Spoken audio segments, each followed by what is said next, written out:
millions got injured, disabled, or even died because of the COVID RNA vaccines in America and across the world. You all know about this, and I don't have to therefore elaborate on the numbers or on what happened.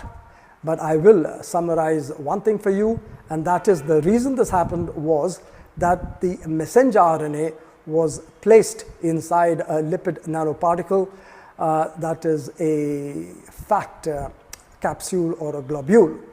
And this made sure that the injection did not stay in your arm, but traveled to all parts of your body.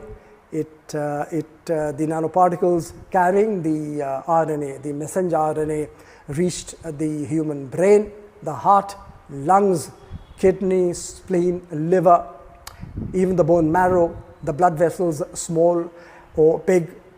They traveled to the ovaries and even to the placenta, and creating havoc wherever they went.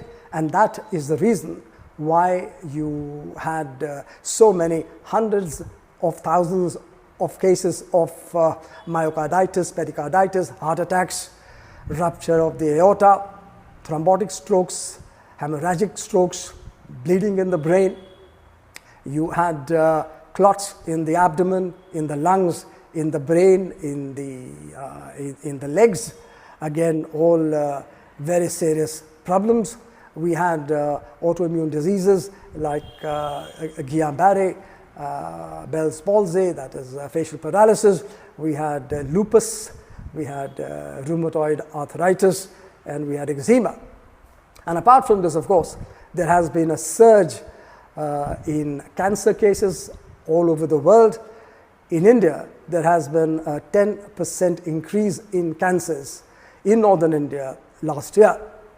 Now, the reason probably for the increase in cancers is that despite what they told us, the messenger RNA somehow managed to invade the DNA and interfere with the human genome, and thereby sparking these cancers all over the human body. We had a significant increase in cancers of the thyroid gland, increase in cancers of the breast, lungs, colon, rectum, and even the prostate. So we've had significant increase in cancer cases, and there have been very, very important papers published to this effect. Now, the sad part is that despite knowing all this, despite knowing that the RNA technology as it stands today can be very damaging and is very dodgy, the FDA has approved a new RNA vaccine for influenza 3 days ago. Now, this is a very disturbing news, and the FDA has approved this vaccine made by Moderna. Moderna is a company that makes RNA vaccines based upon a trial which was published in May in the New England. This was called the Fluent trial. This involved 40,000 participants. Half of these were given the new messenger influenza RNA vaccine made by Moderna, and half of these 40,000 were given the standard influenza vaccine. Now, this was a randomized observer blinded study, a phase 3 study, and the authors grandly concluded that there was an increase in effectiveness in preventing influenza by the new RNA vaccine by 27%. Now, this is actually a relative figure, because the first problem is this, that is the number they provide is a relative improvement in efficacy. The actual numbers are the group which was given the RNA vaccine had an incidence of influenza of 2%, as opposed to the group which was given the standard influenza vaccines of 2.8%. So the absolute reduction or in the number of cases of influenza was a mere 0.8%, which certainly is not a staggering figure. That is not a very dramatic improvement in efficacy. The other big problem with this paper or this trial is that the new RNA vaccine was not compared to a placebo. It was not compared to a water injection or a salt injection, but was compared to powerful standard influenza vaccines. So we have a situation where a vaccine is being compared to another vaccine and not against a placebo, despite the fact that this is a randomized study.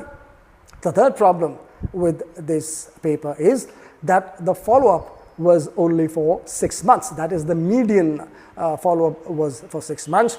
They followed these cases from 1 day to about 220 cases, and the follow-up for adverse effects was only for about 42 or 44 days, which is a very short period to catch an adverse effect of a vaccine.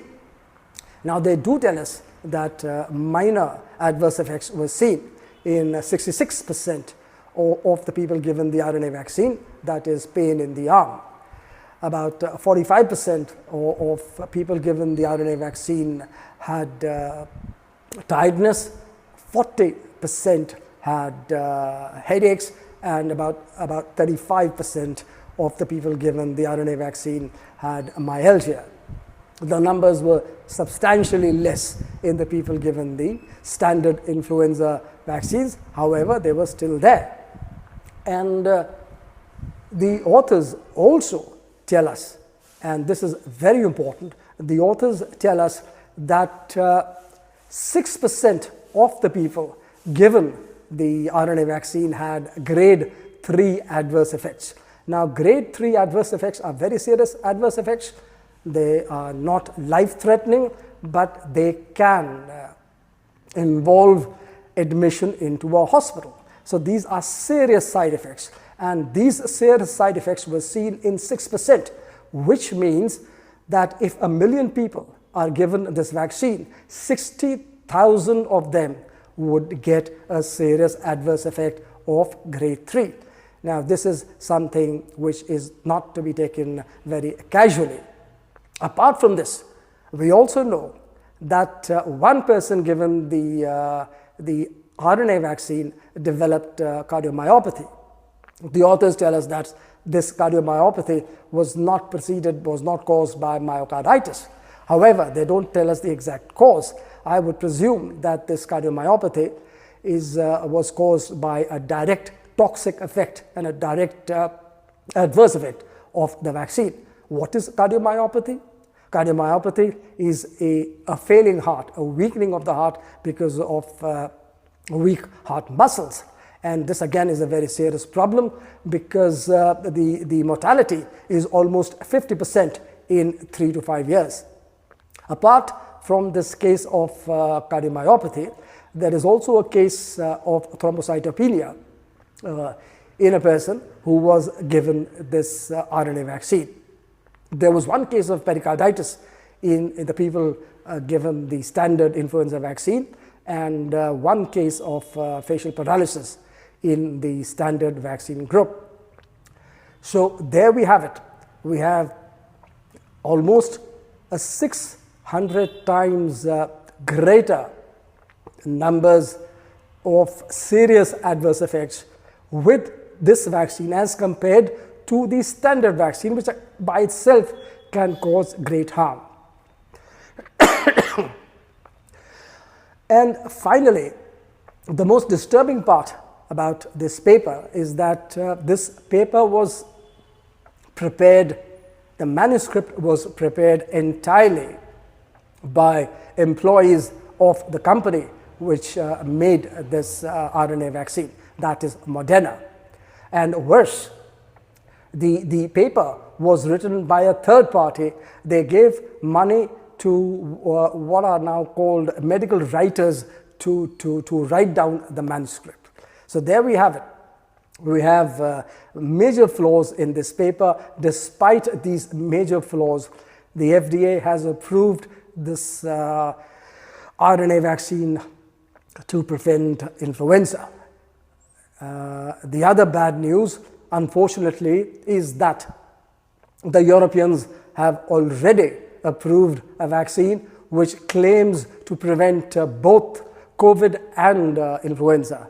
And this vaccine, again, is an RNA vaccine made probably by Moderna. So, which brings us to the conclusion, at least where I stand, that the vaccine industry right now, particularly the RNA technology vaccines, are not based on any noble causes or any lofty ideals. The driving force is money, it is profit, it is power, and it is pure greed. And I won't be surprised if this vaccine is approved for children very soon, and I won't be surprised if regulators in India, very quickly approve RNA vaccines in our country also to prevent COVID and influenza and a host of other diseases. That would be, I feel, catastrophic.